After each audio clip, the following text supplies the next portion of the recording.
Welcome to the next adventure in search and rescue in the mountains of northern New Mexico.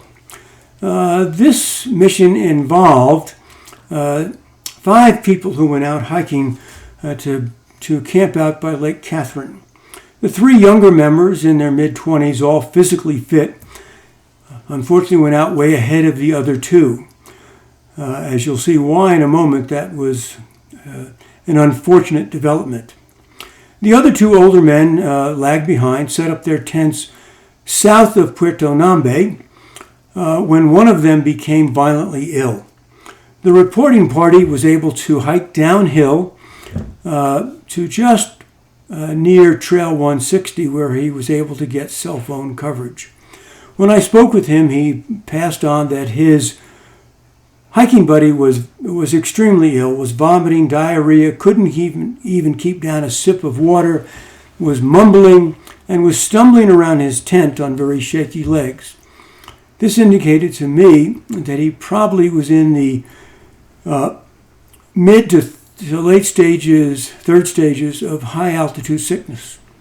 High altitude sickness can be fatal in the 4th stage, and so it appeared to me to be imperative that we get a Black Hawk to hoist him out. At that time, that was the only rescue facility that had hoisting capabilities. So the first thing I did after getting off the phone with the the reporting party, was call the area commander. Normally that call would go out later after I had called out resources, determined where incident base was, and was on my way to incident base.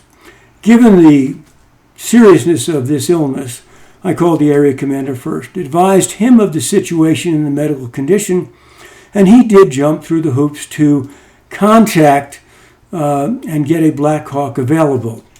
I believe, unfortunately, he also had to contact the resource officer, and why the resource officer had stuck himself into this chain of command is unknown, but he did. In any event, the area commander called me back, told me that he had a Black Hawk coming, but that they were looking for night vision qualified pilots.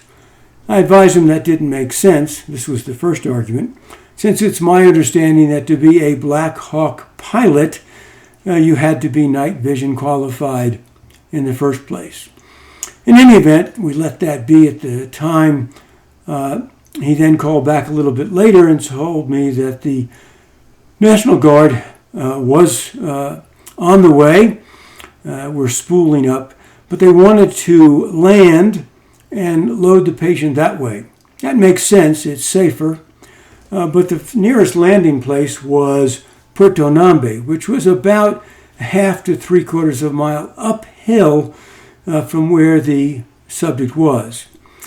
One of the things you want to do if you experience high altitude sickness in the early stages is headaches, nausea, is to go downhill to a lower elevation and relieve the stress or pressure, as the case might be. The last thing you want to do is take somebody uphill. The area commander asserted to me that from where the subject was to Puerto Nambe was on a contour line, ergo no uphill. I advised him he was wrong. I had hiked this trail if not hundreds of times, dozens of times, and it was all uphill from where the subject was to Puerto Nambe. In addition, it was an extremely narrow switchback series of trails, all of which would have taken hours given the limited resources we had to litter the subject uphill, and advised him that that was a no-go, that he had to go downhill. In the interim, I had asked the reporting party if the subject could walk, given the initial report that he was stumbling around his tent. What I had hoped to do was to walk him down to Trail 160, downhill. There are several meadows about 3/4 to a mile south of where they had camped. The area commander decided to scream at me for this, which I promptly ignored because it was stupidity on his part. In any event, The Black Hawk came by the time the teams arrived with some medical assistance. The Black Hawk was able to lower the paramedic down, put the subject into what they call the screaming chair, and secure him to that, hoist him up, and then take him to Albuquerque as opposed to Santa Fe, because in Albuquerque we have Class 1 trauma hospitals, which is what this subject needed. Follow up on that, the subject was treated, recovered, and returned to his family safe and in one piece. Thanks for tuning in to this adventure in search and rescue in the mountains of northern New Mexico.